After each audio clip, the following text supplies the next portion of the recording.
Всем привет! На ваших экранах снова World Series 2024 года. Второй полуфинальный матч. Сегодня для вас играют Маракар из Египта. Сильный игрок на самом-то деле. И, можно сказать, легенда прошлого, который возвращается из года в год в строй. Это Big Size, датчанин. Очень-очень-очень древний игрок, я бы так его назвал. Опыта у него не занимать, на двух Маракаров, наверное, хватит. Но у нас все-таки полуфинал, и добро пожаловать. Вчера мы с вами наблюдали, как играл Экскал против Лифтрака. Там просто камень на камне не оставил бедному несчастному иранцу. Британец Экскал. К сожалению, в течение часа Лифтрак, можно сказать, прям отлетел. Посмотрим сегодня, как у нас будет ситуация складываться. Надеюсь, бой будет одним из самых, наверное, великих. Надеюсь. Но могу и ошибаться.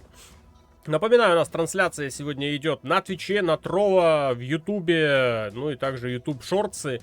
Не знаю, там, выбирайте себе платформу, какая вам удобней, какая вам больше всего нравится. Ну а мы стартуем с первого матча. Хотя, не, подождите, давайте не с первого матча. Давайте сделаем... так, посмотрим, как же у нас складывалась турнирная сетка для обоих игроков. Сейчас я быстренько переключусь. Так.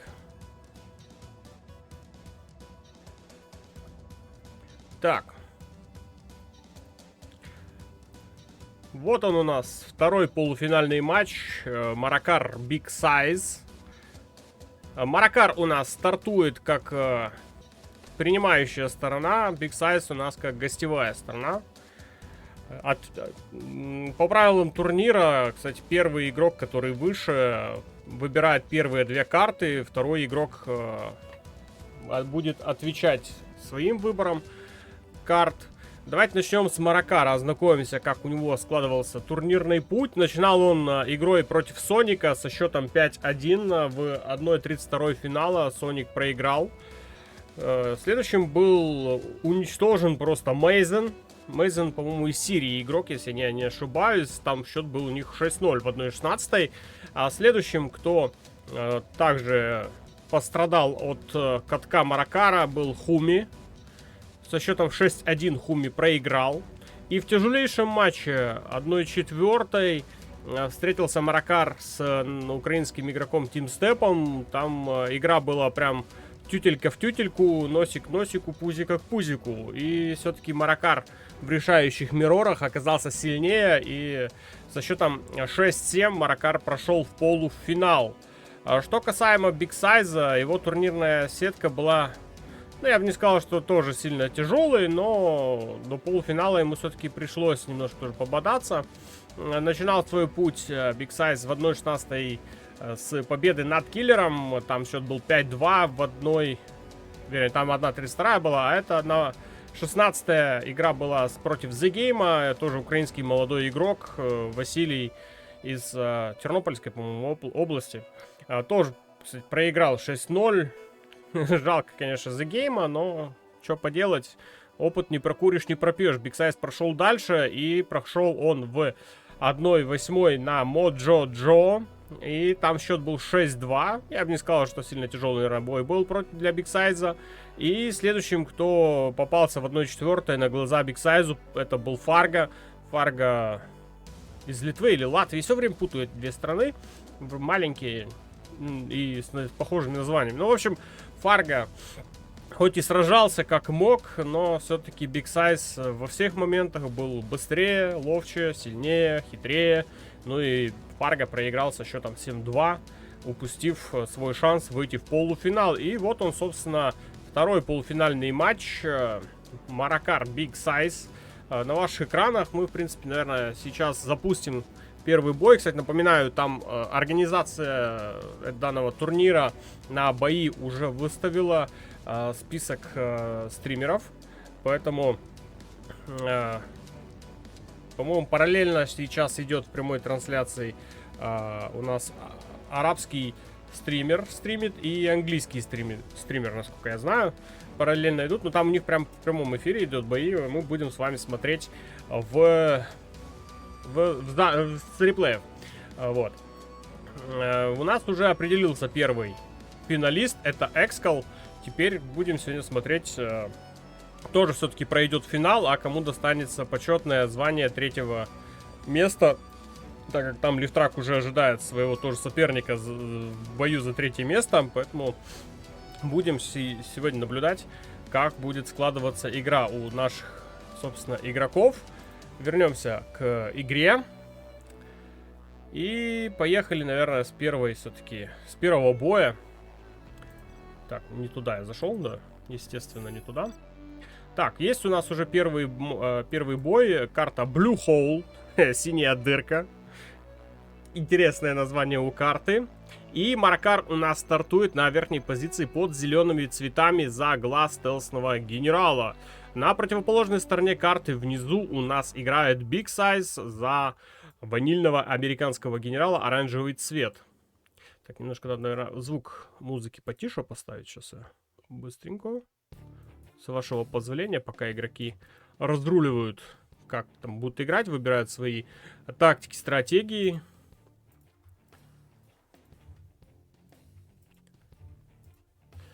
Так, ну карта очень богатая и широкая. Глашнику есть где развернуться. Мы много смотрели матчей, где, в общем-то, не так уж и сладко выглядели, что Big Size...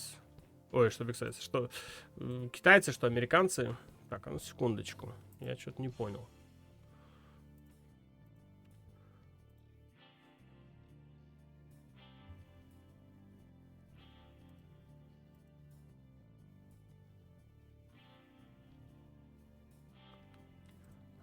Ага. Все, здесь у нас все идет. Так, ну что, давайте смотреть, как тут развивались события в нашей игре. Надеюсь, мы ничего не упустили. Пока каждый занимает из игроков назначенные им точки. На карте много нефтедобывающих вышек. Поехала уже первая техничка от Маракара. Два ракетчика садятся в такой вот бочку. Ну а тут уже два подрывника взрывают казарму. Но лазерлок тут как тут, техничка дальше не проехала. Есть вторая казарма у Big Size, поэтому не сильно критично для него потеря казармы. А бульдозер здесь в поисках рабочих напоролся на техничку, и, скорее всего, сейчас Big Size потеряет свой бульдозер. Не знаю, успел там где-то задавить рабочих или нет, но бульдозер потерян будет однозначно. Все, бульдозер остановлен. На правом фланге уже поехал первый Хаммер. Кстати, у Маракара территориально ситуация повеселее будет. Он успел и на правом фланге, и на левом фланге часть вышек захватить. Пока у Big Size нет такой привилегии. Big Size пока отстает в этом показателе. Еще одна техничка быстрая от Маракара. Египтянин вовсю пытается подрывать базу датчанину. И подрывается электростанция. Напоминаю, что потеря электростанции это немножко замедляет что китайца, что американца. Придется новую электростанцию сейчас построить датчанину. Чем, собственно, он и занимается. Хаммер был остановлен домиком. И вовсю Маракар уже начинает с центра добывать ресурсы. Первые рабочие побежали коробочки собирать. На правом фланге тоже что-то у Big Size не задалось. Тут Джинорка строится. Но там, правда, разведка уже работает. А поехали еще технички. Скорее всего, что еще один подрыв. Кстати, здесь удобно подорвать сразу два здания. И как раз туда, в эту брешь, и пробивается Маракар. Правда, подрывает только военный завод. Остается ресурсный центр в игре. Правда, немножко побитый, но он отремонтируется со временем. Пока не видно каких-то активных действий от Big Size. Тяжело, конечно, Big Size. Глашник распластался, как медуза, по всей карте. И не дает никаких свободных пространств американцу. Скорее всего, вскоре увидим еще и как Маракар умеет обороняться бункеровочкой. И еще один подрыв. Кстати, Подрывает вместе с бульдозером, но командный центр у Биг Сайза имеется, поэтому это не страшно. Это не страшно. Бульдозер можно еще один заказать. Правда, деньги надо на него выделить.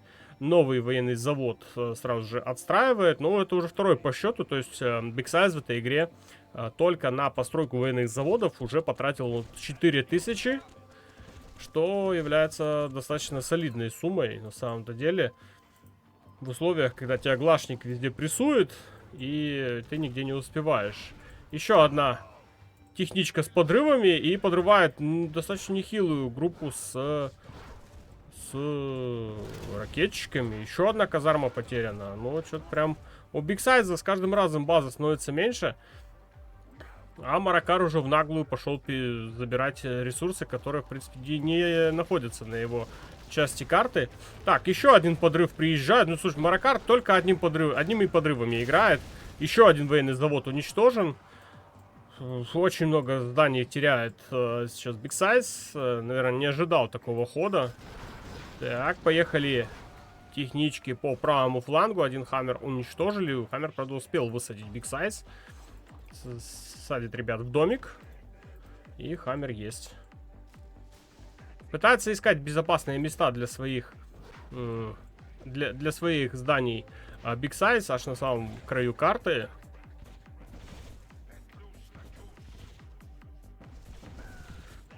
Ну, Маракар, конечно, уже в центре вовсю добывает. Вышек у него очень много захваченных. Есть уже 2 военных завода. Черные рынки, дворец. Ну, все по фэншую на самом-то деле. Очень хорошо играет заглашника. Маракар знает толк в этом самом противостоянии, как правильно разбираться с американцами. Очень много подрывов и очень много техничек, кстати. И первые рокетбаги у нас уже в игре.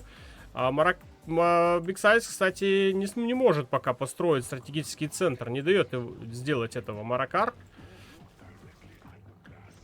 И везде, кстати, Маракар успевает. Хаммеры не могут перейти в атаку. Они все время находятся в обороне своей собственной базы. Ага, ресурсный центр решил поставить на маленьком таком полуострове здесь. Ну, его, кстати, контролирует Биг Сайз. Много хаммеров там. Есть уже Джармен Келл.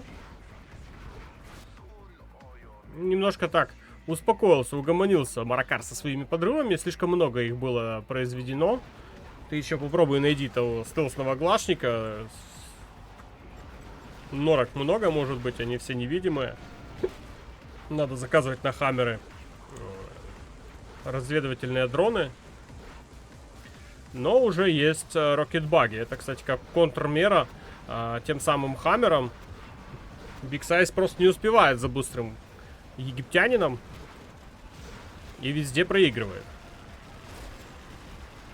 Джармен Келл не хватает, что выбивает по каждый раз по хаммеру. Еще и плюс рокетбаги уничтожают всю эту группу. Помогают.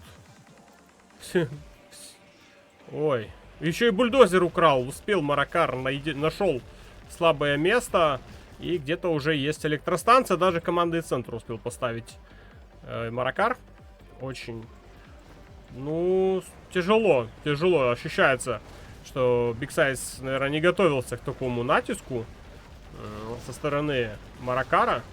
Я не знаю, насколько оба игроки подготавливались к этому матчу, но тут уже идет цена вопроса выход в финал. Там достаточно большие деньги, как по моим личным меркам, на кону. Все-таки призовой фонд 19 тысяч.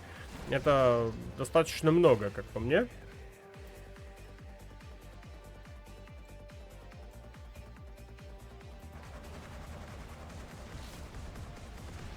Ну, немножко, да, Биг Сайз исправил немножко положение. Правый фланг карты все-таки забрал под свой контроль. Там тоже кое-какие ресурсы имеются. Но Маракар все равно нет-нет и туда атакует.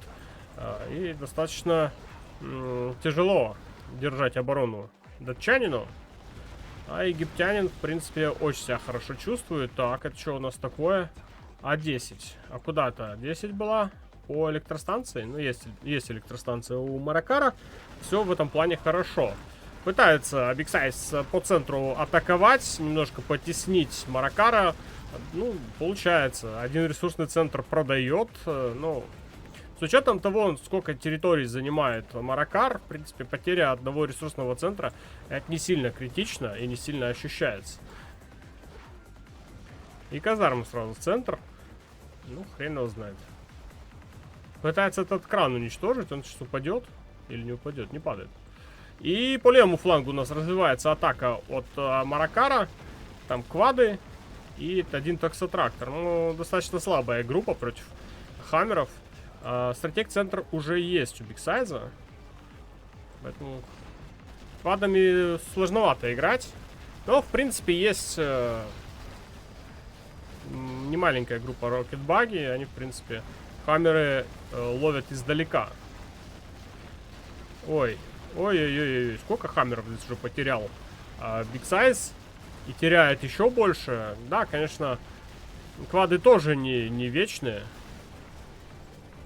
Но половину своей группы Бигсайз все-таки потерял. Ой, а здесь на правом фланге потихонечку Бигсайз пытается идти вперед. Ну, далеко не пройдет, там квады сразу встречают. Вся эта пехота уничтожается. Так, ну Бигсайз как-то немножко ожил. Это дроп? Это дроп от Маракара? Дроп подрывников? Ё-моё, вот это, конечно, прикольный дроп. Дроп подрывников на стратегический центр. Сразу два здания забирает и правый фланг теряет. Обалдеть. Вот это, кстати, придумало красиво. Мы в предыдущих играх такого не видели. Не хватало, что перехватил чужие технологии, так еще и дропает чужими технологиями своих юнитов. Привет, Ром. Добрый вечер.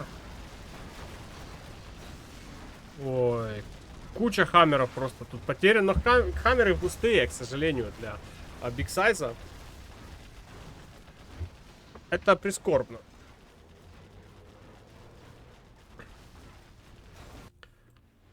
Да, а у Маракара уже вовсю правый фланг зачищен и продолжает свою атаку правым флангом. Придется Бигсайзу возвращаться. А чем возвращаться? Тут группу-то в центре потерял. На левом фланге тоже ничего такого сверхъестественного не добился. Ну и все-таки, наверное, первый балл в свою копилочку заберет египетский игрок. Египетский фараон, я бы его так назвал. Ну, просто красивую игру показывают со старта этого противостояния. Мы победили. Так, ну что ж, молодец, молодец, Маракар. Сейчас я посмотрю, есть ли следующий реплей. Должен, по идее, быть. Так. Так. Есть у нас следующий реплей.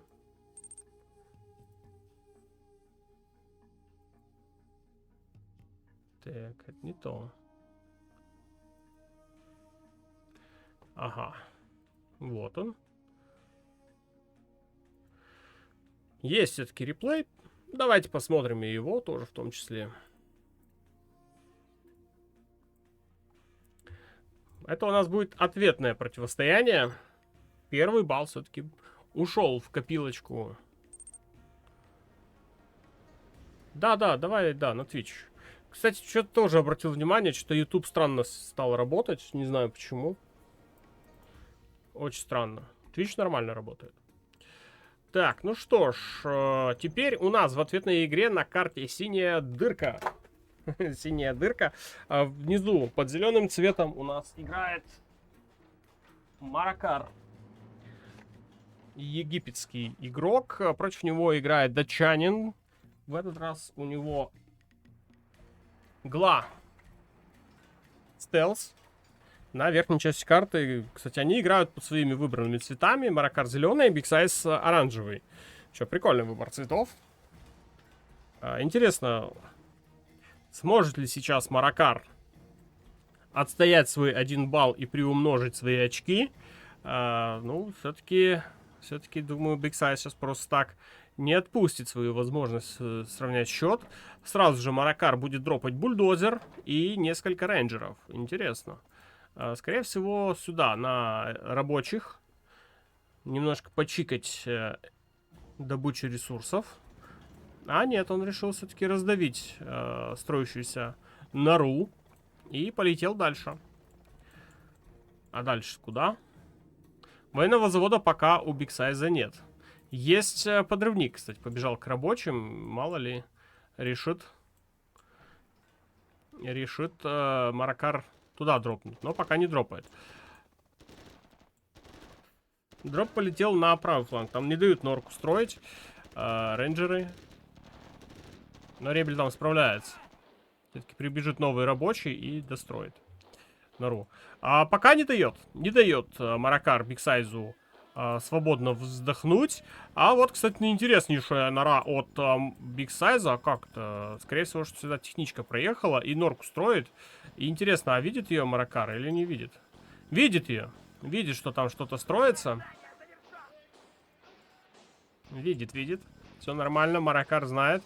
Но норку все-таки рабочий не сможет ее, не успеет.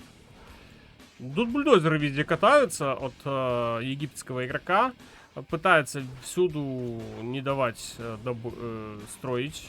Так, еще одного рабочего задавил. А норка здесь, кстати, недостроенная. Недостроенная у Бигсайза осталась. В центре нору достраивает. Так, техничка. Кстати, подрывами не пользуется так активно Бигсайз, как в прошлой игре. Но пытается. Так, ну лазерлок сразу цепляют быстренько техничку и не дают просто так проехать. Так, а вот этого пацана надо, кстати, разбегаться от него. Пытаются его остановить, не получается. Пролетает еще одна техничка по правому флангу от Бигсайза. Там нора недостроенная, напоминаю. Там осталось пару процентов. Сейчас высадит рабочего. Да, рабочий высажен сразу в дом. И придется флешки учить сейчас Маракару. У Маракара, по-моему, фетиш на подрывы, но мне нравится, пусть продолжает в том же духе. Да, хорошие подрывы. И, кстати, норку все-таки достраивает этот рабочий. И у Маракара достаточно остренькая атака получается. Из этой норы надо норку выбивать, а тут еще и домик рабочий ремонтирует. Надо выводить рейнджеров с флешками, чтобы дом этот выселить. Иначе никак. Уничтожается военный завод. Начинал бодренького Маракар, но он находит слабые места Бигсайз и по тем самым слабым местам и работает. Вот эта норка оказалась, наверное, все-таки самой страшной. Не знаю, насколько дальше будут развиваться события, сможет ли Маракар ее уничтожить, но она очень острую атаку сейчас принесла на базу к египтянину. И продолжают, кстати, атаковать из этой норы. Ну а Маракар пока вынужден все свое внимание сосредоточить на уничтожении. Кстати, денег уже нет на новый бульдозер у Маракара, хоть командный центр есть, но денег там кое-как еле-еле 1000 набежало. А тут строится еще одна нора от Бигсайза. Еще сложнее будет это все зачистить. Еще и вышку перехватили. Нет, все-таки, мне кажется, не сможет Маракар удвоить счет. Все-таки Бигсайз счет сравняет. Ситуация у него очень тяжелая. У зеленого игрока. А Бигсайз, в принципе, себя чувствует достаточно неплохо. Я не вижу, за счет чего Маракар сможет победить. Может быть, что-то и придумает, но маловероятно. Очень маловероятно. Еще один бульдозер уничтожается. Деньги вроде у Маракара есть. Пытается хаммерами аккуратненько квад за квадом забирать, но слишком много там квадов. И побежали два ребеля. Сейчас квадами будет отвлекать, а ребеля будут пытаться захватить командный центр. Так, аккуратно. Один ребель раздавлен, подавлен. Пытается Маракар где-то еще на карте продолжать жить. Одну норочку уничтожает все-таки Бигсайзу, но вторая до сих пор функционирует. И Постоянно кошмарит бедного. Бедного Маракара. Да, это репки.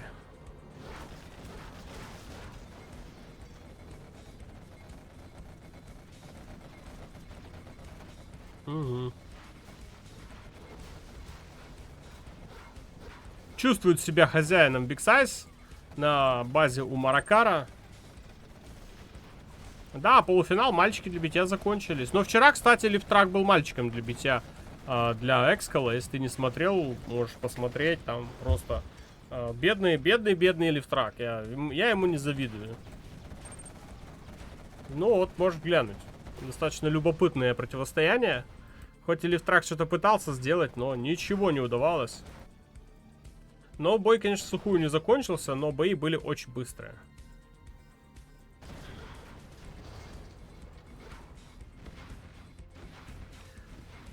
Тотальная доминация сейчас Big Size. Подрывами, конечно же, не пользуются. У Маракара подрывы были красивые, но у Big Size, то есть другой козырь.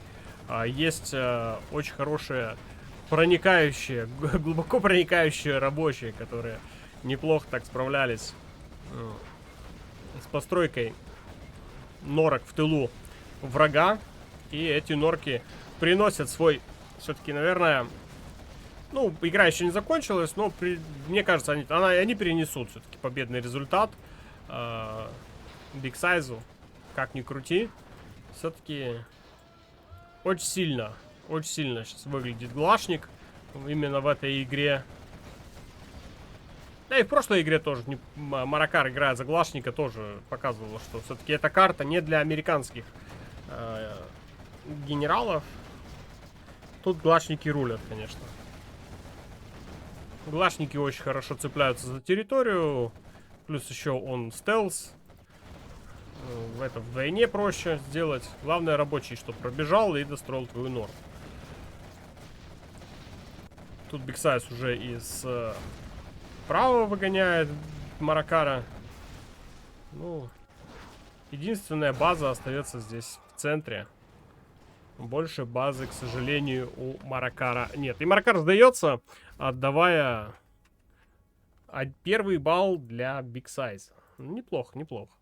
Так, ну давайте смотреть следующую игру. Так. У нас следующая игра уже есть.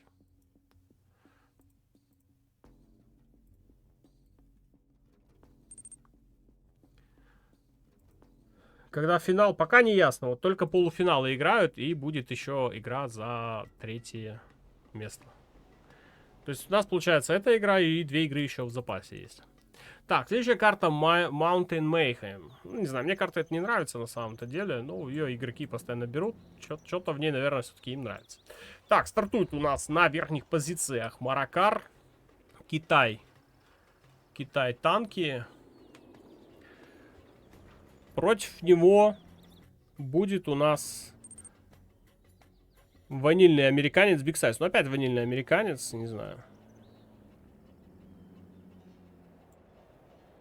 Не знаю. Уже висит, кстати, дрон-разведчик над базой Маракара.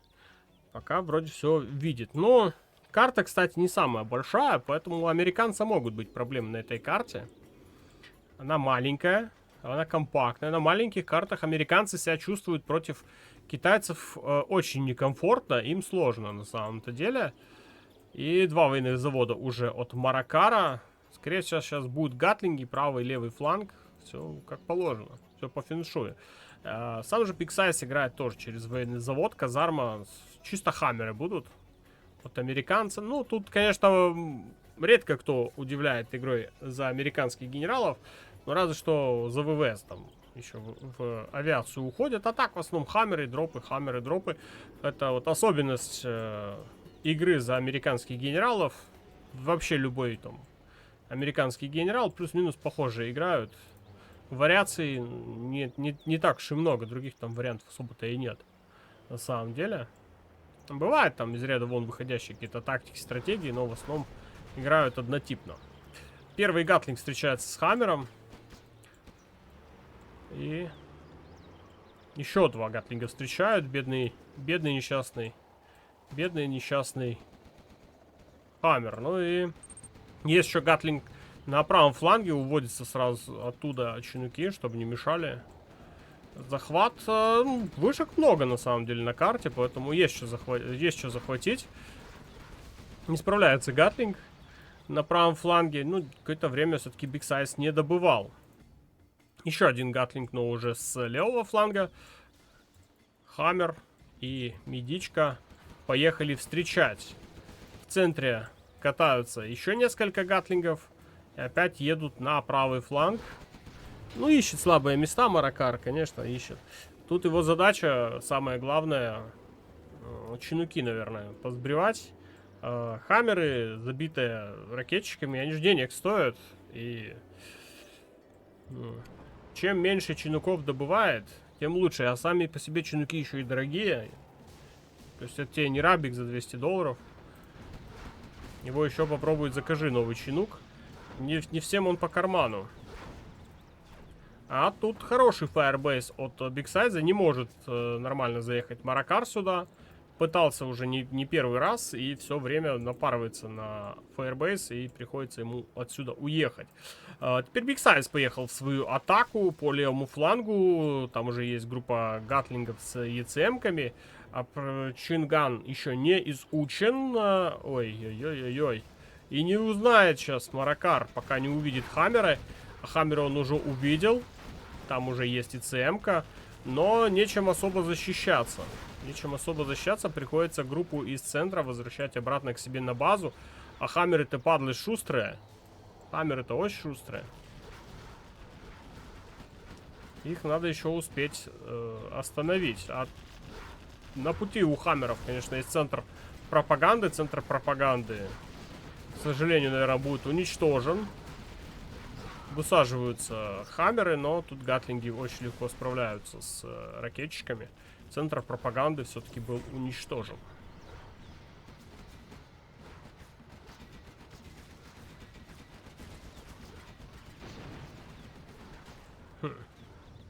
Один Хаммер остался у Big Size, но свои там дела темные сделали все-таки. Еще и уничтожили аэродром. Еще и аэродром уничтожен. Хотел мигами, я так понимаю, играть Маракар. Но, кстати, миги на этой карте очень хорошо помогут вскрывать Хаммеры. Но проблема в том, что Big Size уходит не в Хаммеры играть, а уходит играть танками-крестоносцами. Крестоносцы же они называются, правильно? Да. Не ошибся, крестоносцы что-то... Так часто их видим в игре, что даже не знаю, как они толком называются. Танки-крестоносцы. И придется против них выводить БМы. Несколько БМов надо иметь. БМы или аванпосты. Выводит ракетчиков. Минус ядерный реактор. Остается временно без электроэнергии у нас китаец. Ну, сильные танки. Что сказать. А тут еще и Хаммеры есть. Ну, блин, проблема. Ой, какая хорошая группа от Маракара заехала по левому флангу. И под атакой находится сейчас стратег-центр. Но без Чингана. Не, есть Чинган. Выучил все-таки. Выучил Чинган. Бульдозер остановлен ЕЦМ-кой. Вверху тоже проблемы у Big Size. Появились уже миги. Миги с напалмом. Не жалел денег на апгрейды Маракар. И апгрейды начинают приносить свои плоды. Хаммеры вскрываются благодаря мигам с напалмом очень хорошо. Правда, еще надо что-то вывести против этих крестоносцев. То они, сволочи, достаточно живучие. Тут Хаммеры подъехали. Но справляются гатлинги с поставленной задачей. Добыча на ресурсном центре не осуществляется. Плюс еще и уничтожили стратегический центр. Так, отбивает свою базу Маракар. И на базе у Big Size, конечно, не все так ровно и гладко, как хотелось бы ему. Внизу добыча на ресурсном центре не производится. Все чинуки были отправлены в центр. Так, ну и полетели уже миги в воздухе. Миги будут ловить Хаммеры. По-любому, однозначно, у них вариантов больше нет, для чего они нужны в игре. Как говорил Сун Цзы, напади на то, что врагу дорого, важно. Египтянин все понял и пошел на стратег-центр. Ну да, все-таки не выдержал Big Size, сражался до последнего, не получилось. Счет становится 2-1 в пользу египетского игрока. Теперь надо, кстати, смотреть за следующей игрой. Есть там у нас уже игра или нет? Так, есть игра. Давай посмотрим.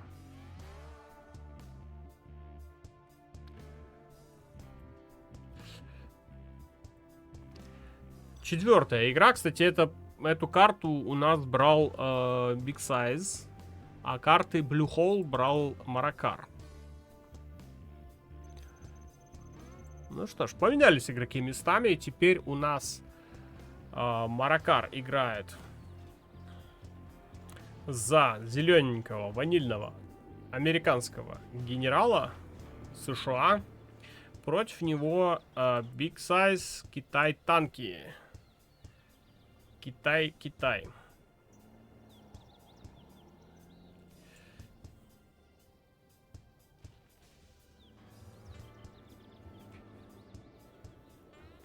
Big Size у нас на верхней части карты. Ну что ж, видели, да. Китайцам можно побеждать. Ну, карта небольшая, компактная. Американцам будет очень сложно на ней играть. Единственное, что может какой-то дроп шальной будет от Маракара, который может перевернуть все. Два военный завод и казарма прямо на центр. Скорее всего, расчет сейчас у Маракара на ультрабыструю атаку, которая собьет Big Size с ног. И от чего будут проблемы у Big Size. И сразу же устанавливается Патриот прям на ресурснике у Big Size. Плюс еще и очень быстрые хаммеры. Еще один бульдозер отправлен вперед. В самое натуральное ноуэко сейчас играет Маракар с выдвинутым военным заводом и казармой. Так, бульдозер. Бульдозер. Сверху достраивается Патриот. Просто так не пролезешь. Так. Гатлинги отвлекаются на бульдозер. И хаммеры сейчас смогут заехать. А там бульдозер рядышком есть у Big Size. Ну, хаммер такой, знаешь, как наживка сейчас выступает. У Big Size большой соблазн, конечно, погнаться за бульдозером. За бульдозером, да. Но. С другой стороны поставил ресурсный центр. А тут еще бульдозер. Можно казарму бахнуть. Казарму бахни, вообще будет шикарно. Но пока не ставит казарму Маракар. Она не таких уж и больших денег стоит. Но очень опасно играет. То есть у Маракара сейчас ситуация не выгорит, то, ну, пиши пропало на самом-то деле. А казарму ракетчиков побольше. Лазерлок. И будет все хорошо. Так, поехал бульдозер дальше отвлекать внимание от Маракара. Big Size пытается танцевать своими гатлингами. Хрен знает, получится, не получится. Тоже выводит танк крестоносец против гатлингов. Хорошая тема.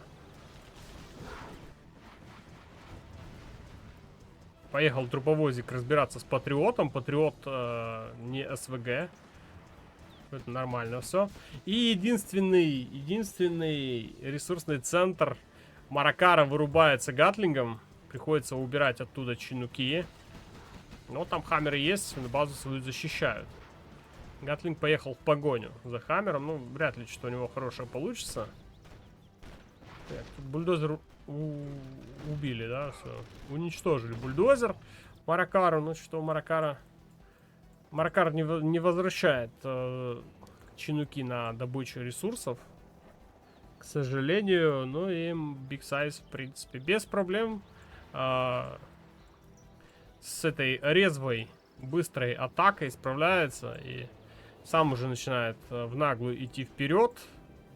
И Маракару, скорее всего, сейчас будет очень несладко. И придется, наверное, все-таки... отдать все-таки Big Size дополнительный балл. Счет станет у нас 2-2. Ну, очень хорошо идут плотненько игроки. Видно, что достойны друг друга.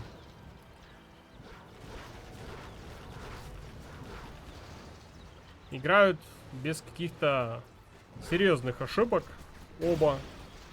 Маракар хотел удивить, не получилось. Все-таки забирает себе еще 1 балл. Big Size, счет 2-2. Так, давайте следующую игру посмотрим. Есть у нас уже игра следующая? Так, есть игра. Так.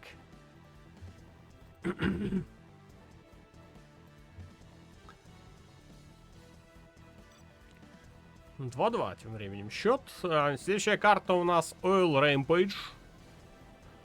Oil Rampage. И противостояние опять Глашник, только в этот раз стандартный. Зеленый цвет Маракар внизу карты. И сверху опять американец, в этот раз ВВС. На этих картах мы видели, когда было противостояние похожее Гла против ВВС. Американец в легкую справлялся с Глашником. Карта узкая, и за счет этого Глашник не может спокойно цепляться за карту. И американец в подобных ситуациях, играя просто от рапторов, грубо говоря, уничтожает все норки, которые пытается Глашник зацепить, просто втыкнуть где-нибудь на этой карте. Все это выцепляется, уничтожается, и после чего уже начинается игра хаммерами. И хаммеры, собственно, добивают остатки базы Глашника. Глашник просто не может нигде цепляться. Плюс еще и вышки ему выбивают, которые там Глашник успел захватить. Интересно, будет ли сейчас таким образом играть Big Size или не будет? В предыдущих противостояниях, по-моему, как раз таки и что Big Size, что Маракар похожую тактику и использовали. Опа, от Big Size дроп бульдозера на правый фланг, там сразу же строится казарма.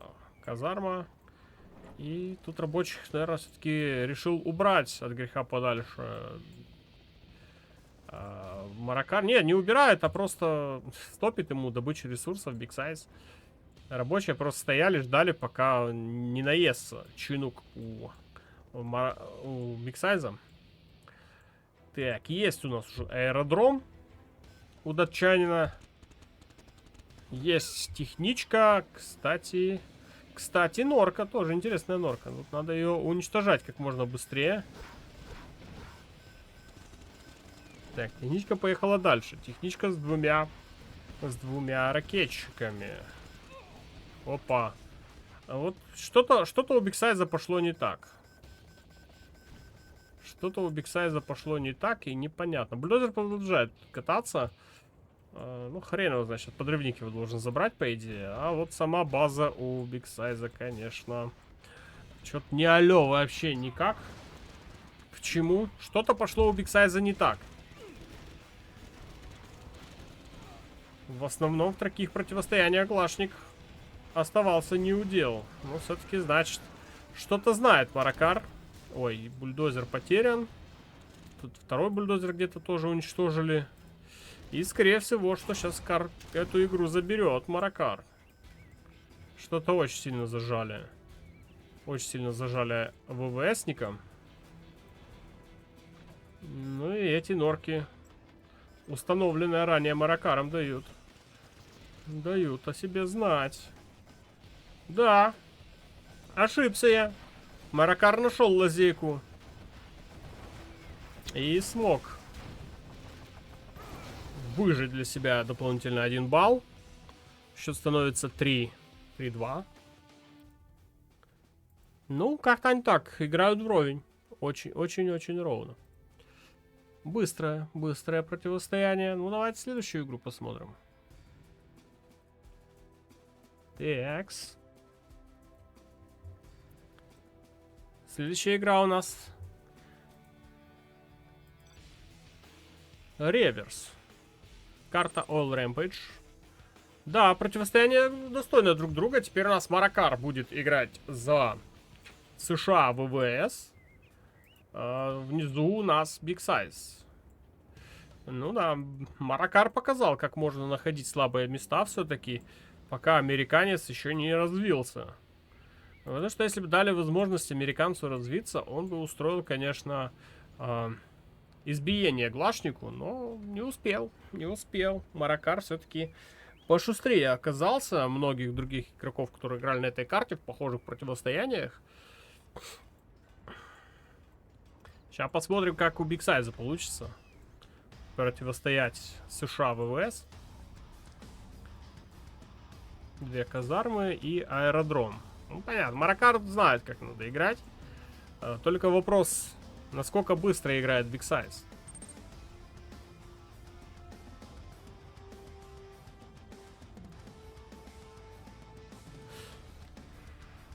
Ну, многие думают, что Big Size будет в финале. Я считаю, что Маракар. Маракар, он очень интересно выглядит. Он играет с запасом. Он как-то, как Xcal в некоторых матчах, мы же стримили его бои. Он в некоторых матчах, он прям реально играл с огромным запасом. То есть чувствовалось, что он может еще больше додавить. Но он как-то, знаешь, добивался успехов малыми усилиями. То есть он по ходу турнира увеличивал нажим на своих соперников. Ну и добро пожаловать. Вот у нас сегодня Маракар в полуфинале, а те остальные игроки просто остались за бортом турнира. Не могу, кстати, сказать за участие в полуфинале, сколько сейчас денег платят. Надо, кстати, было бы посмотреть. Очень интересно. Но там что-то по $800 им дают за участие в полуфинале. Ну что-то такое. Там хорошие деньги тоже. Даже если они проиграют, то есть они в минусе не останутся. Раньше $800 всего был призовой фонд. И как бы играли нормально. А тут просто за само участие в полуфинале такие деньги. Так, полетели уже рапторы. Уничтожается техничка. В этот раз Маракара, по-моему, получится, мне кажется, воплотить в жизнь правильную стратегию игры за американца. Видим, что все технички, которые находятся на подъезде к базе египтянина, все встречаются. И разве что сейчас чудо поможет просто Big Size проехать техничками. Все, уже лазерлоки наводятся. И просто так техничками нельзя заехать. Да, и вот, собственно, то, что я говорил в предыдущей игре, как Big Size мог бы победить, начинает реализовывать Маракар. Начинает долбить по норкам, не давая возможности и без того на узкой карте глашнику цепляться за возможное там пространство. В прошлой игре Big Size не смог реализовать эту игру и проиграл, отдав балл на ровном месте Маракару. Маракар просто оказался шустрее.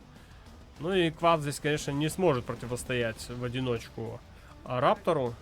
Уже есть стратегический центр. Поехали хаммеры подчищать территорию, которую не смог забрать себе Big Size. Да, ну и вовсю работают рапторы. Очень-очень активно летает ими Big Size. Именно как должен играть, наверное, США ВВС. Уничтожает рабочего, который строил норку в центре. И квады не успевают его уничтожить. Сейчас он отремонтируется. Хаммеры есть на левом фланге. То есть левый фланг уже хаммерами полностью контролируется. На правом фланге квады. Ну, квады сейчас подведет, скорее всего, что хаммеры слева переведет направо. Карта маленькая, очень быстро они это все сделают. Да, переводятся слева направо и приезжают чистить теперь уже правый фланг. Ну а рапторы, задача их просто летать и выбивать норки, чтобы глашник не мог строить. Не все хаммеры имеют ракетчиков внутри, но те, кто имеют, очень хорошо помогают пустым хаммерам. В принципе, нормально справляются. Да, ну и глашник, конечно, остается играть на своей половине карты. В скором времени Маракар должен перейти уже в атаку на основные ресурсы. То есть это вышки, норки, которые припрятаны где-то вот как вот это вот в центре. И поехали хаммеры вперед на левом фланге. Ой-ой-ой. Раптор один падает. Но вышку они выбили. Все-таки свою задачу выполнили. Пытается Big Size на правом фланге атаковать базу Маракара. Хаммеры с центра возвращаются назад на свой левый фланг.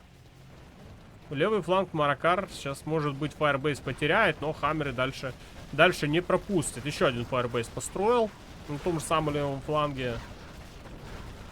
Падает, сразу получают очень мощный отпор. А рапторы продолжают летать и уничтожают еще одну вышку. И все, атака Бигсайза на левом фланге. На этом все. Приезжайте еще, мы рады вас видеть. Ранг получил Маракар, третий уже имеет. Уже полетел Спектр Ганшип. Кстати, кто не знает, что такое Спектр Ганшип, почему он именно так называется. В общем, это обычный кукурузник, на которого прикрепляется пулемет. Вот. Я тоже, кстати, об этом не знал. Его использовали в всевозможных мелких там войнах, когда там боевые самолеты очень дорогие в обслуживании, в цене. А вот Спектр Ганшип очень хорошая штука. Кукурузник, самый обычный, самый голимый кукурузник. На него цепляешь пулемет и используешь его в военных действиях, когда он летает над своей целью и уничтожает ту самую цель. Ну, здесь она в игре, конечно, обыграна более такое, более военизировано, что ли. Но на самом деле это обычный, что ни на есть кукурузник. Я не знаю, там у американские кукурузники, ну, низколетающие легкомоторные самолеты.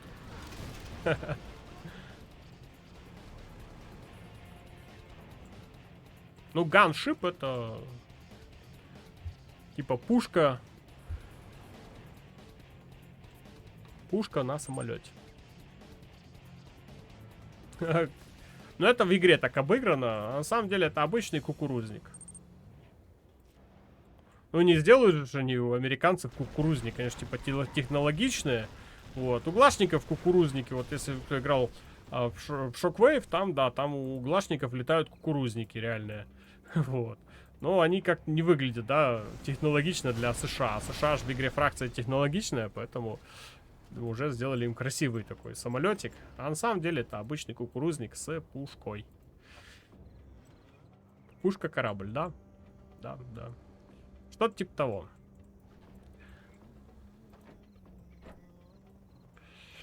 Так, конечно, доигрался Бигсайз, не смог зацепиться за территорию Маракара, и Маракар просто хаммерами сейчас. Узкие проходы, очень узкие проходы, карта маленькая.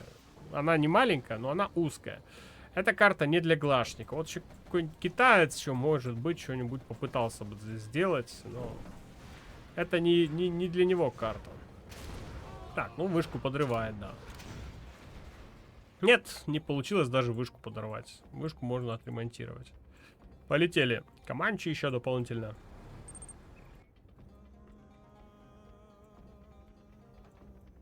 Да. Ну, кукурузников там же тоже большие поля, большое пространство аграрное. И там, думаю, что кукурузниками они, скорее всего, что действительно опрыскивали поля. И кукурузников достаточно много. В принципе, их использовать не жалко. Так, полетел еще один Спектр Ганшип. В этот раз уже по второй нефтедобывающей вышке.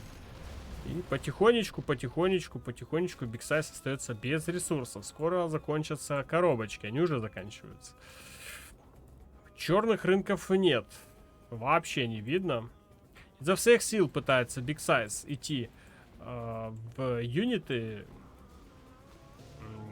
Не занимается вторичной экономикой.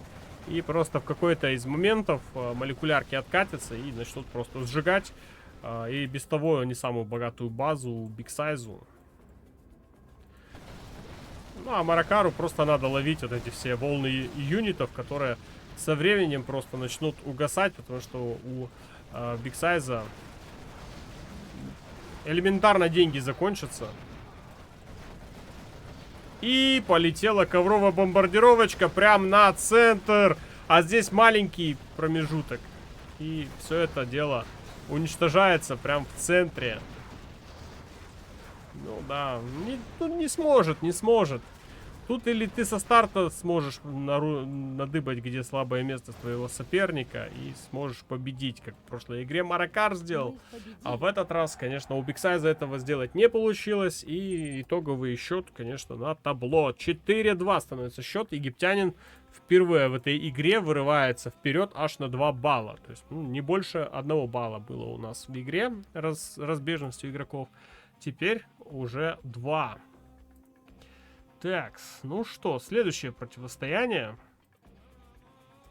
Слушай, а мы потихонечку подбираемся к реальным играм. То есть мы начинали с небольшой задержкой специально для того, чтобы была возможность не упереться, чтобы мы не ждали игры, а придется, наверное, все-таки ждать. Соберись, не мямли. Да, конечно. Привет. Привет, Фарфан. Так, значит, у нас следующая игра Акас Magic. Карта. Что за карта? Это что? А, это а-ля дотка. Я глянул, у американцев реально Boeing обладнання для ганшипов делал. Установку озброєння та додаткового обладнання здійснювала фирма Boeing. Да? Я же говорю, они делали просто из обычных кукурузников боевые самолеты. Типа летающая крепость, типа того. Так он называется. Так, ну что ж, у нас ванильный ГЛА Big Size на нижней части карты. Карта а-ля Дота. Кто там спрашивал за Доту карты? Вот, кстати, она яркий представитель.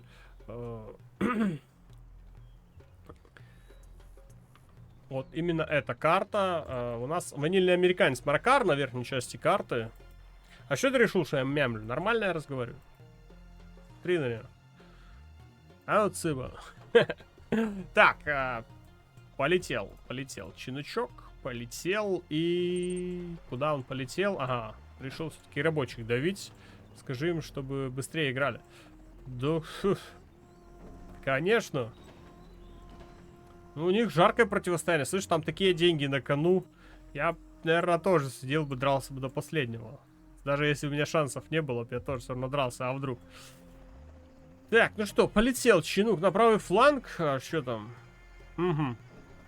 На захват вышек. Ну, нормально. Все понятно. И без слов понятно, что хочет сделать Маракар. Маракар. Карта очень богатая, кстати. Вышки есть. Внизу карты 2 штучки. Нефтеперерабатывающий завод. Вышки в центре. Еще вышка в центре. Ну, то есть денег тут очень много. Слушай, ну она как-то большая карта, но мне кажется, рельефа ей не хватает. Ну, если даже взять по меркам доты, как-то она лысоватая. Там, по-моему, больше лесов на дотовской карте. Может, еще подправят ее. На реплей на скорости X2 поставить? Зачем? Мы и так сейчас упремся в реальные игры игроков. Трансляция на ютубе почему-то лагает. Я не знаю, почему она лагает. На твиче и на Trovo не лагает. Кто смотрит сейчас трансляцию на ютубе, можете смело присоединиться на трансляцию как раз таки туда. На Twitch, Trovo, там все хорошо работает. Я не знаю, почему именно YouTube лагает. Уже не первый раз замечено. Как-то странно он себя ведет. Ну что, я на полчаса позже начал, чем сами игры начались. И уже, в принципе, догнал реальные игры. Там, наверное, все-таки долго игроки собираются. Подписывают, какают-то, не знаю. Так, ну что, тут вовсю Big Size, конечно же, подрывы по всей базе у Маракара. Ну, да, не успевает. Не успевает у нас Маракар. И подрывы один за другим просто продолжаются. И подрывник своим ходом, не стесняясь, бежит на казарму. Ну, он сам ничего не сделает, конечно, но нервы подпортить может. Так, есть еще бульдозер. Вот этот бульдозер надо беречь сейчас египтянину, а то мало ли, что вдруг... Но вышки не успел захватить Маракар.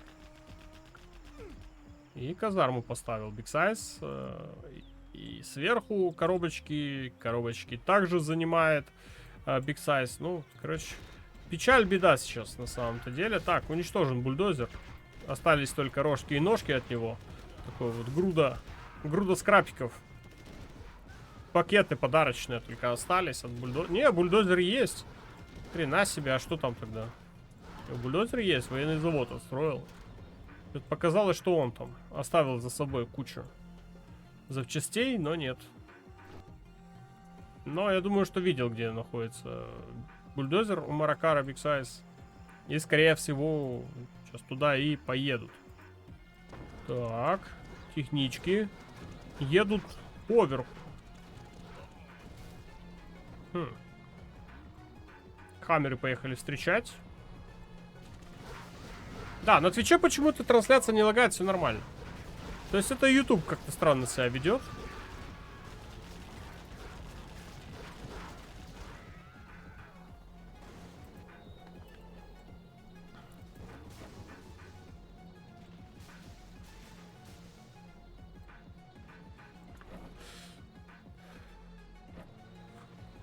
Так что добро пожаловать или в Twitch, или в Trovo на трансляцию. Там все нормально работает, не лагает.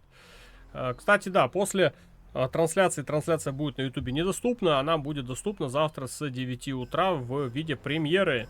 Кто не успеет ее посмотреть сегодня вечером, значит, будет смотреть завтра с утра. Она будет доступна на канале. Камеры нашли, где норки. О, Big Size. Ну, Big Size очень с большим размахом играет. Кстати, а вышки-то ближние к себе не забрал. Забрал, главное, дальние. Хаммеры. Хаммеры сейчас их уничтожат или будет перехват осуществлять Маракар? То есть пытался Big Size подрывами играть. Не получилось. О, еще технички. Еще технички. Технички не пустые, технички с ракетчиками. А отвечать нечем. Отвечать тупо нечем сейчас. Маракару. А Маракар поехал вперед. Не оглядываясь назад, он просто прет вперед, прет как танк. Сзади, конечно, у него база вся горит. Слишком много ракетчиков. Погнались за бульдозером, нет? Есть бульдозер? Где бульдозер? Не вижу бульдозера у Маракара. Да, Маракару приходится все-таки вернуться назад, иначе тут удачи не видать. Жаль, что Команчи не часто вижу в играх. Ну, Команчи играют, но не так часто, да, согласен тут с тобой. Перехват вышек. А Маракару денег не хватает. Так, да. Хаммеры вернулись, отбили свою базу. Блин, бульдозер до сих пор живой. Как его прячет Маракар? Постоянно его теряю из виду, и постоянно он, как птица Феникс, возрождается. Так, здесь подрыв вышки от Big Size. Потому что Маракар просто красавчик. Командный центр строит себе. Третий ранг есть. Сейчас полетят всякие какахи в Глашника. Глашнику будет крайне неприятно это все получать. Ну, с учетом того, что еще у Маракара есть вышки захвачены, то, в принципе, играть ему можно. Квады поехали внизу. Не знаю, далеко ли они доедут. Сверху. Ну, хаммерами можно тут танцевать перед квадами и жопами вилять. Квады очень медленные, они ни хрена не смогут сделать. Разве что если зажать эти хаммеры где-то в слабых местах. Внизу поехали квады уничтожать вышки, там уже хаммеры поехали на защиту. Говорит, наших бьют, возвращаются к своим родным вышечкам и уничтожают нахрен все эти квады. Квады далеко просто не смогли прорваться. Еще один квад тут заблудился. Тоже лучше бы ты из леса не выходил, конечно. Тоже получает. Один хаммер, правда, потерял. Маракар. Сверху хаммеры тоже продолжают свою атаку. Нет, что-то игра у Big Size начала сыпаться реально.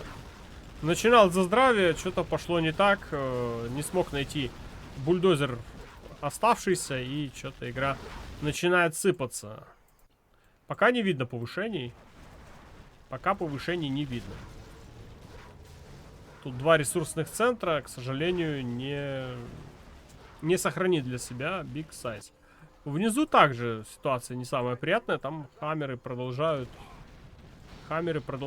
ездить, защищая оставшуюся вышку. Одну все-таки потерял. Потерял Маракар.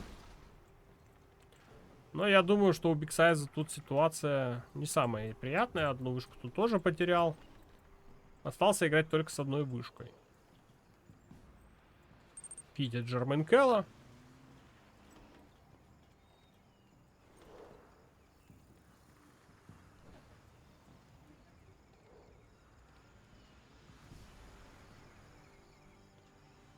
Хам Висила, Квад Могила. Может быть, народная мудрость. Все-таки как-никак.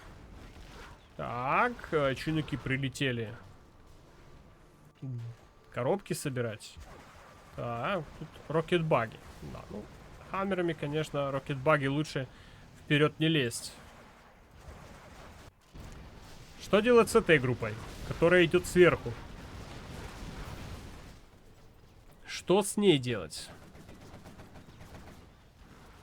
Пытается отстроить Бигсайз командный центр, но он ему особо сейчас ничего не даст. Максимум там денежку будет получать с убитых юнитов. Ой, даже вышку не уничтожил. Охренеть. Так, и что-то здесь попахивает 5-2. Неужели? Неужели? Ну, Бигсайз, может быть, еще вернется в игру. То есть хоронить его очень рано. Жалко, конечно, что не получилось уничтожить Бигсайзу последний бульдозер. И каждый раз, как птица Феникс, Маракар воссоздавал свою базу в обратном... Вернее, все назад отстраивал. Ну, в принципе, все логично. Так. Рокетбаги против хаммеров. Оба. По вышке бьет. В надежде поймать хаммера. Остановился. Эти вышки теперь уже только ленивые не бьют.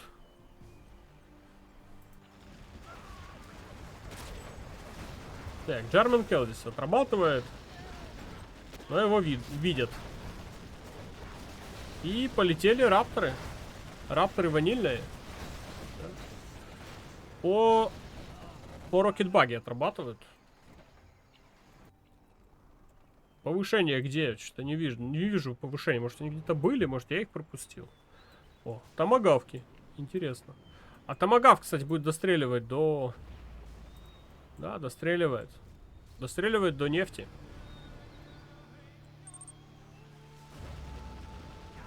Угу. Тяжелое противостояние, скажи. Очень тяжелое.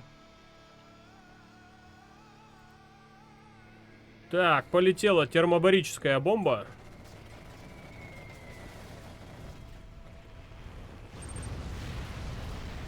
И уничтожает оставшуюся вышку. Галашнику еще и плюс спектрганшип работает по черному рынку.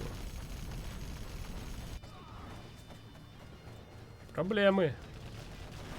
СВшек нет. У Бигсайза ресурсов не хватает на СВшки, а Маракару, в принципе, они, наверное, пока и не надо. Они дорогие, пока дождешься, пока они откатятся, лучше, наверное, их не использовать, считают игроки. А денежки закончились. Тем временем у Бигсайза есть только один черный рынок и 1500. Очень долго будет собирать такими темпами. Остался вообще без ресурсов. У Маракара ситуация чуть-чуть порадужнее. У него две дроп-зоны, третья строится. Ну и неплохая такая группа с хаммерами, которой играть можно. Побежал полковник Бартон. Так, это, скорее всего... Нет, это пустая. Пустая техничка. Сюда тут летает, как прыгунчик. Угу. Еще одна техничка. Но она пустая тоже, что ли? Она пустая. Но трехлучковая.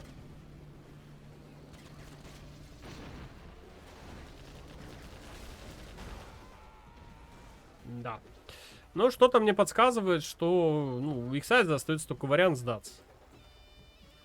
Денег на юниты у него нет. Коробочки он уже все собрал. Вышки все потерял. Коробочки есть сверху, но их добывает Маракар. Причем летает на дальняк, даже не стал там строить свой ресурсный центр. До 7 побед. Best of 13. До 7 побед у нас. И данное противостояние, то есть игры на этом не заканчиваются. А где народ? Ну смотри, сейчас идет трансляция не только у меня на разных каналах, поэтому скорее всего, что народ разбрелся по остальным каналам. Скорее всего так. Все-таки матчей не так много, а всего 2 полуфинала. И каждый хочет их постримить, и у каждого каналы по-разному развиты. Поэтому и так. У кого лагает YouTube, присоединяйтесь на Twitch или Trovo. Промахнулся Маракар листовками.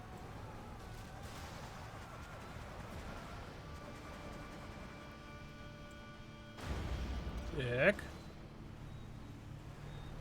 Ну, скопил небольшую группу, конечно же, Big Size. Но их сдалека расстреливают томагавками. Ну, еще и хаммеры есть в поддержку томагавкам. Так. Это башня. Башня живая. Нет.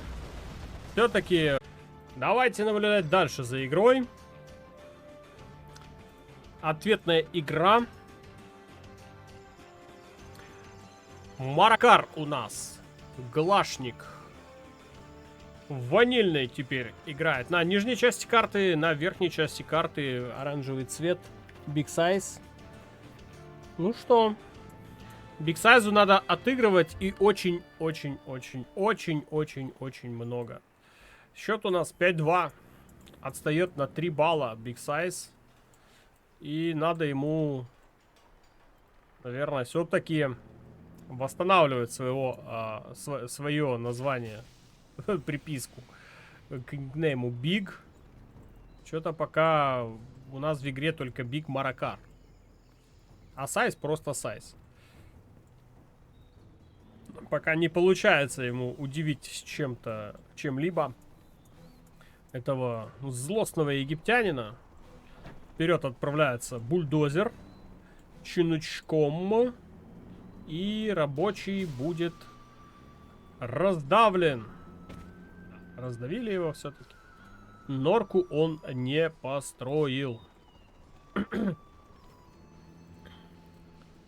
Сразу военный завод от Big Size. Все нормально. 3 ресурсных центра играет Маракар. Технички. Бульдозер доехал до вражеской базы. За ним погнался, было дело, подрывник. Но подрывник остановился. А чё остановился? Надо было бежать дальше. Очень быстрая техничка с подрывом. Подрыв. Ой, что-то затупил. Затупил подрывник. Должен был подрывать нефть, чтобы она не досталась Big Size. Здесь продолжает ездить бульдозер. Рабочие просто в панике разбегаются. Кто куда, не могут остановить этот бульдозер. Ёлы-палы. Маракару приходится отвлекать целую техничку на этот бульдозер. И все-таки бульдозер остановили. Уничтожили. Так, а тут какая-то техничка была у Маракара. Это подорвал, не? Вроде все на месте. Ничего не видно. Один бульдозер потерял. Сейчас Big Size. Продолжает клепать технички. Технички уже из норы выехали в сторону базы Big Size. Там, кстати, походу ракетчики сидят. И будет высаживать, не? Да, высаживает и ловит хаммеры. Хаммеры сами себя загнали в ловушку. Один хаммер потерян. Но технички не такие уж и дорогие. Высаживаются. Высаживаются 4 ракетчика. Технички были потеряны. Так, ну что. Ракетчики ничего не могут сделать против хаммеров. Ну, Big Size пока вроде как более-менее как получается защитить свою базу. Подрывов каких-то шальных не было. Чинуки даже не уводил оттуда. Потерял, конечно, хаммер. Не без этого. Еще технички по правому флангу. Снизу вверх едут.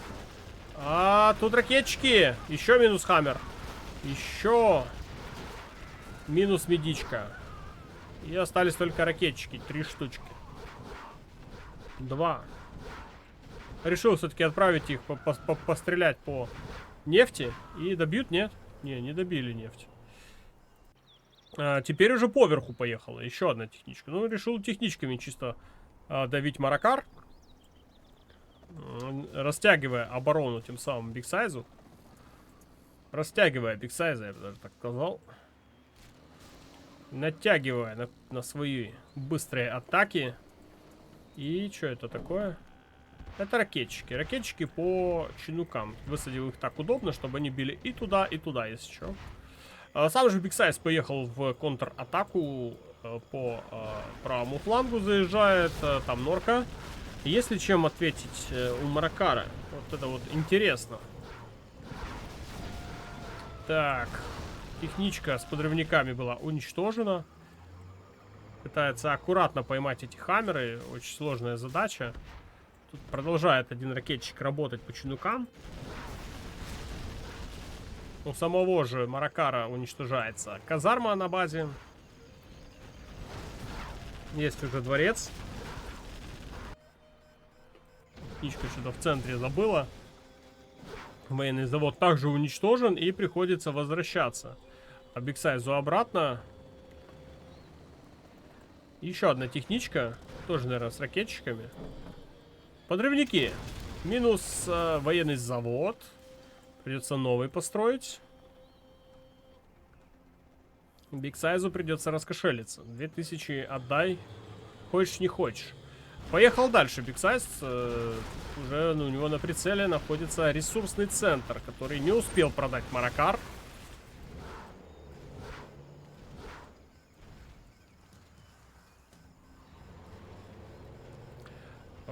Ну, я думаю, понял, я там на каждый пытаюсь, на каждый раунд делать чуть-чуть разные превьюшки, поэтому на финал тоже думал уже сделать какие-то превьюшки, тоже обновленные. В похожем стиле, но обновленные.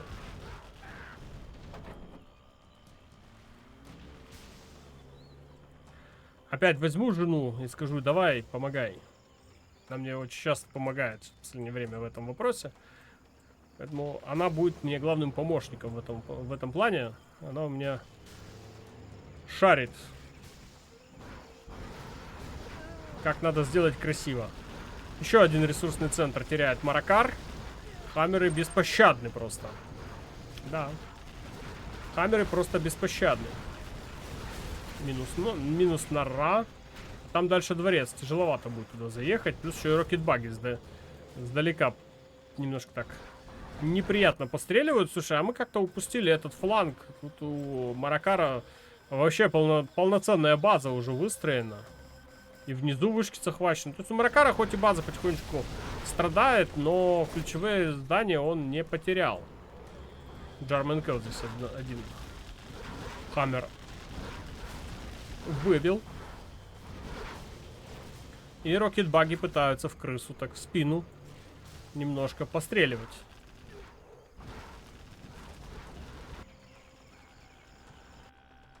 Ой, один рабочий интересный какой. Просто пробегает тут. В нычку, припрятавшись. Так. Ракетчиков тут расстрелял. Где-то здесь летает дрон, понимает прекрасно. Должен понимать, как минимум, Маракар, что там есть дрончик. Ой, и хаммер захватил. Обалдеть. Сейчас еще хаммером будет играть. Пакости делать. Рабочий просто беспалево пробежал аж на самую базу к Бигсайзу. Интересно, сейчас Норку влепит или не влепит. Ну, все-таки это ванильный глашник, но он может застелсить нору. Но это, конечно, времени займет и денег стоит. Не, просто встал. А у Бигсайза заканчиваются ресурсы. У него одна вышка осталась, вторую ему все-таки выбить. Попытка будет еще раз заехать, как говорится, на high ground. Также называется эта территория в доте. База соперника. Ну, здесь опять казарма опять находится под атакой. Новую группу хаммеров там клепает Big Size. Казарму продал, но он где-то сейчас сюда ее поставит, по-любому восстановит. Тут двойная А10 была использована по норке. Надо было по вышкам все-таки лупить. Почему-то не ударил по вышкам. А рабочий до сих пор стоит, его просто не видит Big Size. Он должен же его видеть. Он должен видеть, он всю карту видит. Он всю карту видит. Интересно, а вышки-то будет перехватывать? Ну, они ему нужны по факту. Их не надо уничтожать, надо перехват делать. Так, боевой автобус. О какой! Рокетбаги приехал, просто добил вышку. Эту вышку не дали перехватить. Эти две до сих пор живые, их не трогает Big Size, он хочет их забрать себе. Да, бежит один рейнджер. А там Маракара нечем его уничтожить, далековато будет. Полетел еще один щенок. Это дроп. Или что это? А, он просто ворует коробки. Он просто коробки решил своровать. О как. Коробки ворует, вышки ворует, все ворует. Так, здесь попытка. Арт-платформу уничтожает. Маракар свою базу тут в обиду не дает. Тут два военных завода есть. Тут полноценная база, на самом деле. Big Size катается вокруг да около, не может понять, как же заехать, все-таки уничтожить остатки базы Маракару. А тут неплохая такая группа пытается заехать к Big Size на территорию и уничтожить же сейчас военный завод. Поехал боевой автобус. Совместно с тремя рокетбаги. А там есть еще и Джармен Келл в боевом автобусе. Хаммеры возвращаются назад. Еще Чинук летает, просто забирает ресурсы. Да. Ах, Маракар просто так отдал. Маракар просто так отдал свои рокетбаги. Боевой автобус. Живой, но переворачивается. Бьет по чинукам. Ну, а тут чинуки уже, в принципе, нечего им собирать. Им просто уже нечего собирать. Поехали еще 3 рокетбаги внизу. Понизу. Поставил маячок, что здесь находится стратегический центр. В принципе, нормально. Так. Проехал. И что, будет уничтожать? Бульдозер прячет свой. Big Size. А, тут все чинуки уже отправил денежку добывать. Уничтожает стратегический центр. А есть деньги у Big Size новые? Есть. Нормально все. Деньги есть. Но он и этот не потерял. Все хорошо. Так. Хаммеров много. Этими хаммерами можно дела делать.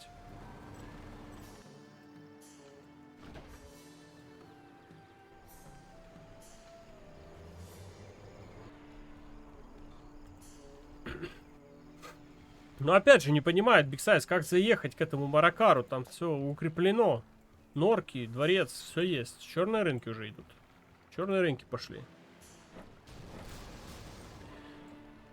У Big Size нет вторичной экономики. И коробочки закончились. Есть только 2 вышки. Их, если потеряет, то это все будет финишное для него. Везде висят дроны.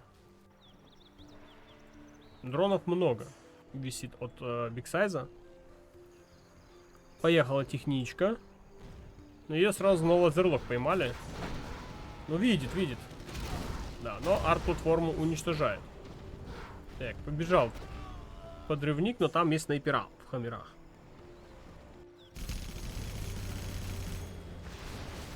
Двойная А10 по черному рынку попадает. Минус 1 черный рынок.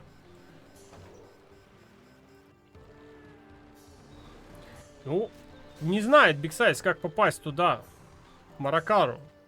Как туда залезть? Подскажите Big Size, как пробить Маракара, пожалуйста. Кто в курсах? Кто знает, подскажите.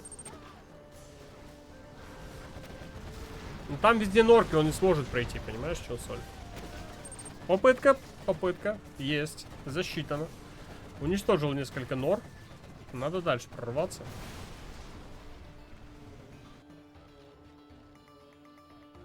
Это дрон висит. Дрон висит, там все видит. Big Size всю карту видит, как потеряно. видишь. Вот, он все видит. А вот Маракар очень мало видит. Ну что, уничтожают все-таки вышки. Маракар. Или не уничтожит? Слишком медленно ковыряет боевой автобус эти вышки. Уже хаммеры подъехали. Там German Kill есть, но на хаммерах есть дроны-разведчики. Да. И German Kill по-любому уничтожит. О, какая! Техничка приехала. С подрывниками. Ну, видишь, как получается, не может. Подскажите Бигсайдзу, как прорвать оборону. Как прорвать оборону Маракара. Он не понимает. Ставил свечку.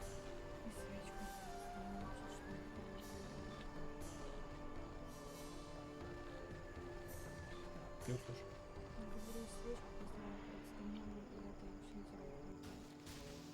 Голову вытирал?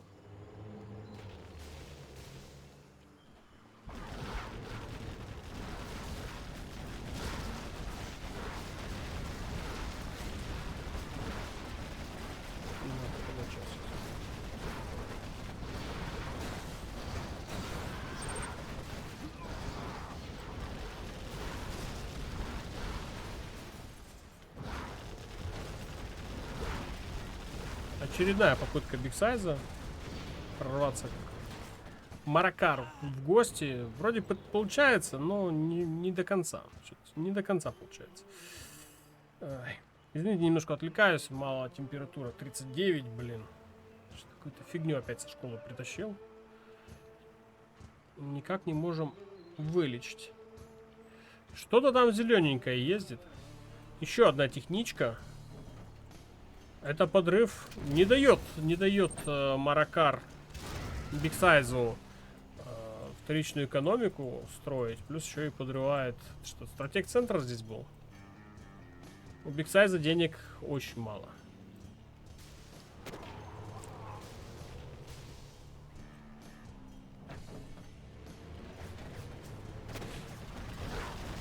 Да вот пытаемся лечить, но температура 39, ребят.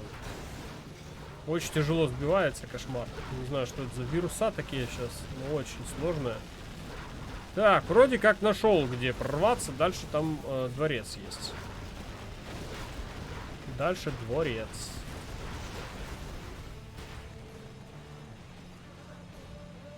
Что-то как-то по юнитам у слабенького Маракара. Хотя деньги вроде как кое-какие имеются все-таки. Так, сел German Kill в дворец. Хаммеры высаживать нельзя. И издалека начинают работать рокетбаги. Не может Бигсайз скрыть до конца эту оборону. Поехал очередной боевой автобус, так по водичке, разбрызгивая воду колесиками то вправо, то влево.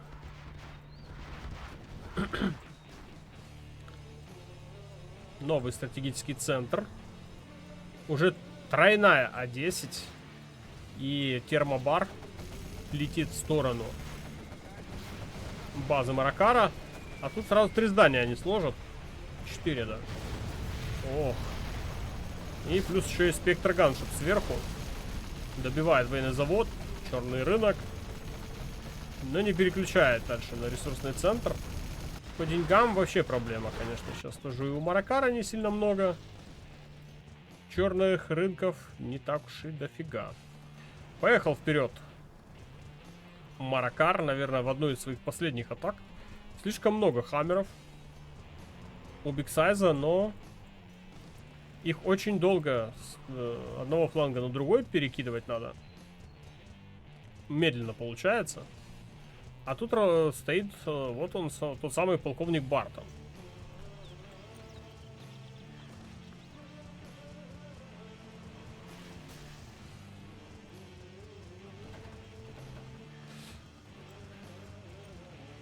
Но Бартоном ты тут не пролезешь. Вообще никак.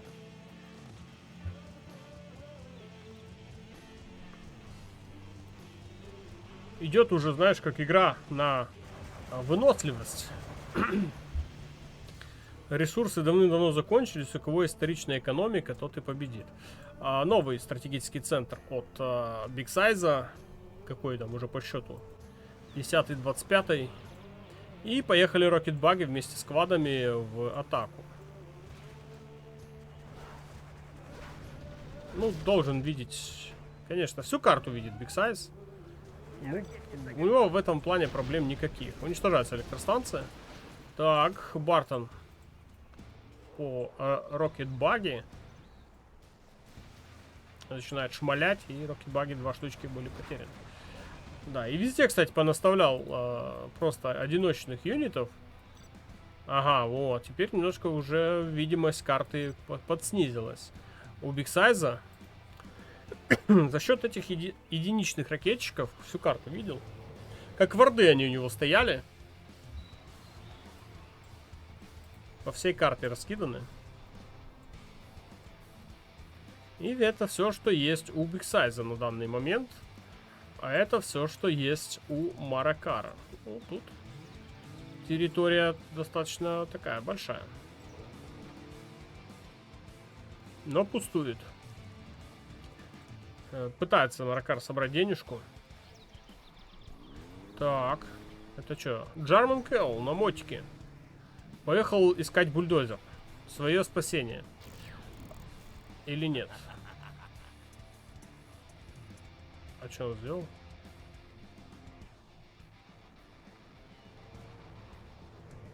Что-то он сделал, я не упустил момент. Это был не Джарман Келл. Так, опять очередная атака от Маракара. Достаточно много там рокетбаги. Есть боевой автобус. Этой группой можно заехать. Злобно посмеялся, да. Может быть, саботер. Так, еще одна электростанция. Уничтожена. Джарман Келл сидит в бусике. Он прошел через мобилизацию. Он уже в бусе. Так. И сзади камеры.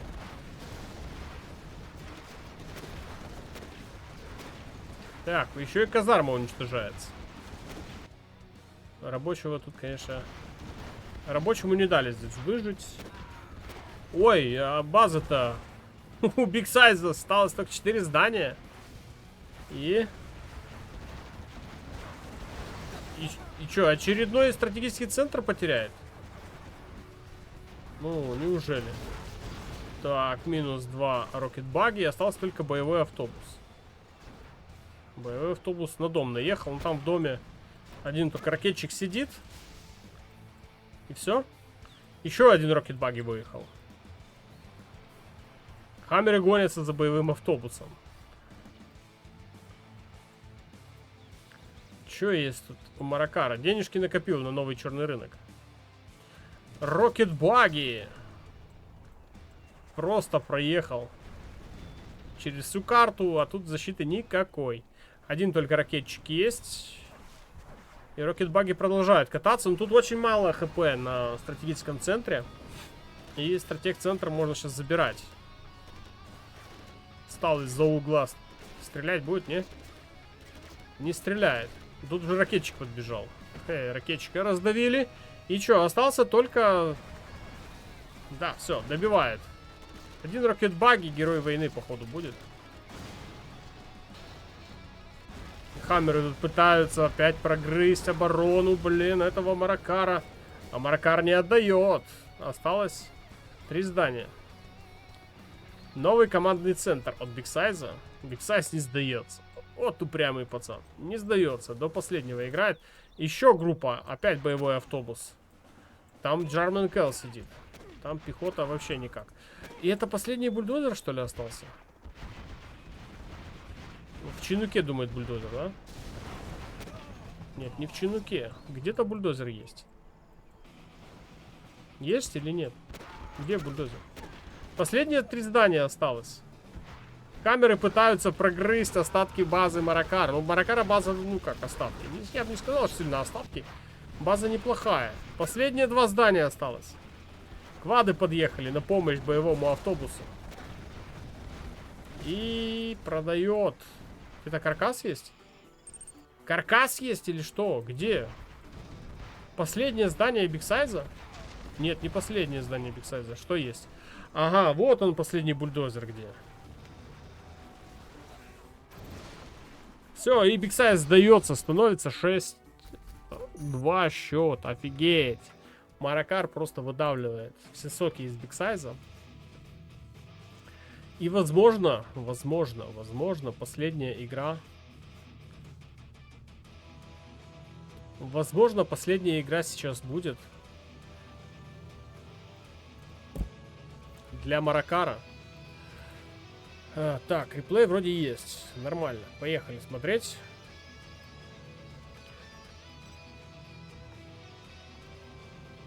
Следующая карта. Arctic Arena. Бигсайзу надо сейчас горы перевернуть, чтобы вернуться в игру. Я не знаю.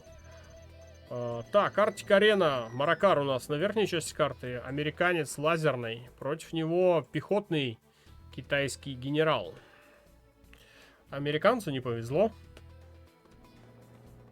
Американцу не повезло. Бигсайзу больше повезло. Пехотный генерал на стартовом этапе помощнее будет любого американца. Главное сейчас Бигсайзу не тупить. И возможно он вернется в игру.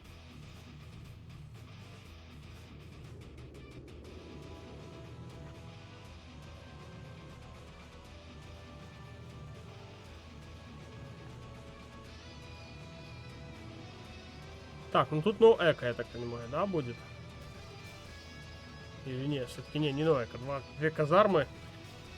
Побежали рейнджеры на захват вышек.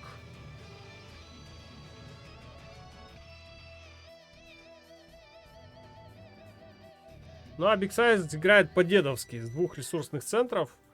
С выдвинутой казармой. Все-таки, наверное, не делает он упор на захват вышек. Побежали миниганеры вперед.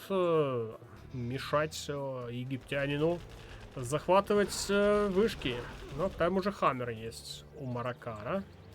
Маракар тоже не дурак. Возле вышки, кстати, дежурит бульдозер. Если что, кто подбежит, сразу будем давить. Так, ракетчики. Миниганер. Начинает работать по Хаммеру. Но не хватает ему мощи. Есть уже аванпост. Так. Хаммер высадил. И сразу в дом. Поехали уже через центр. Первые аванпосты. Хаммеры есть. Есть кому встречать. Сразу высаживаются. Аванпосты практически полные.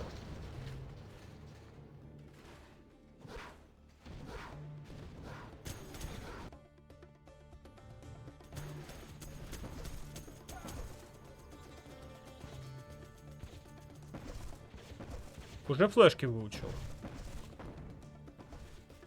Маракар знает, как надо бороться с пехотным генералом. У рейнджеров уже вовсю флешки имеются. Так, ну миги тогда надо. Бигсайзу надо миги. А нет даже аэродрома, даже намека на то, что миги будут. Потому что Хаммеры нечем ловить. А надо.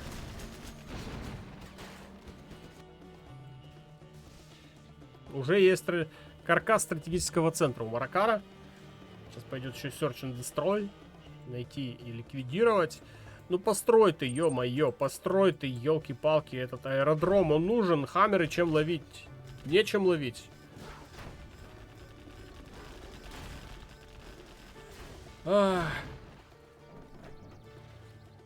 Что-то как-то слабовато Бигсайз.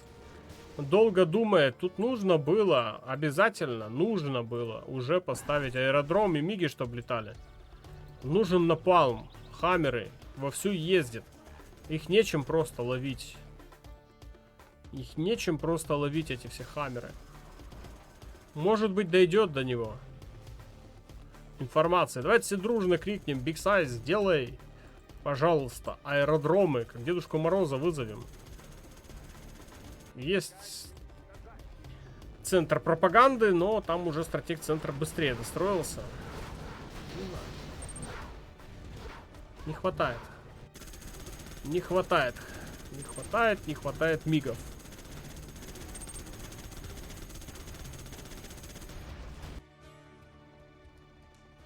Да, и все-таки, если так игра будет продолжаться, то скорее всего, что Маракар все-таки заслуживает финала больше.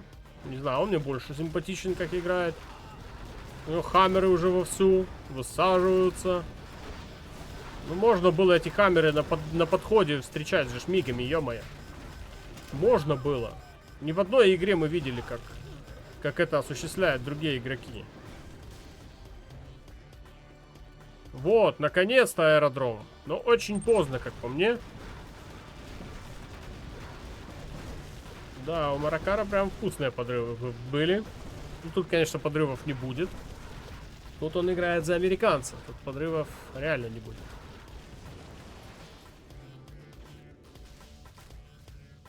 Да. И второй аэродром. Очень поздно понял. Очень поздно понял Биксай, что надо аэродромы ставить. Почему? Непонятно. Аэродромы у тебя должны были быть, наверное, чуть ли не с самого старта игры. Но явно, что не в конце, когда просто у Маракара уже все есть. Несколько военных заводов, несколько казарм. Добывают просто со всего, что можно. Вышки, несколько ресурсных центров. Больше 2 там точно. Да, ну миги есть, конечно, но они уже очень поздно. Есть уже выученный напалм. Ну, просто ранг-то получает Маракар. Сейчас еще до 3-го ранга дойдет, пехотой вообще будет нереально играть. Потому что 100% пойдут игры со всевозможными снайперами. И блокируется аэродром, который ближе стоит к хаммерам. И все. Это поздно. Поздно проснулся Big Size. Очень поздно. Да. И база у него уже вся просто блокируется. 3-й ранг уже у Маракара есть. 100% сейчас пойдут снайпера. Без этого просто уже никуда.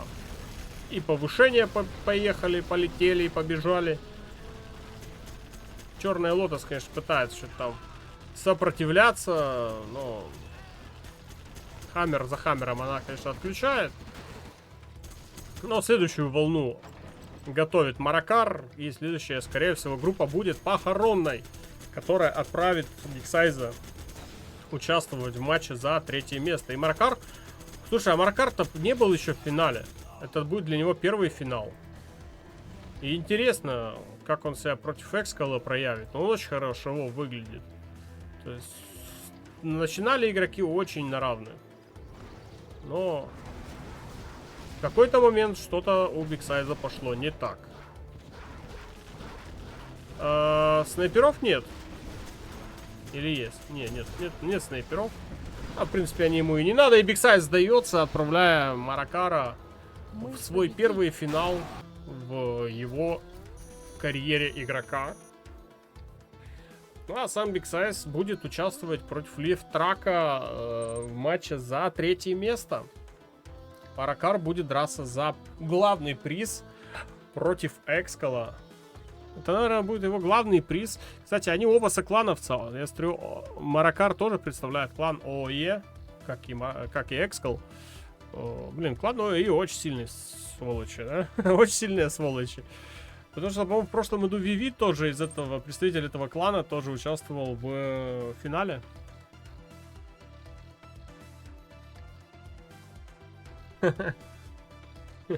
Ну вот, собственно, и мы уже определились, кто у нас будет играть в финале. Правда, осталось только узнать, когда же будет наш финал.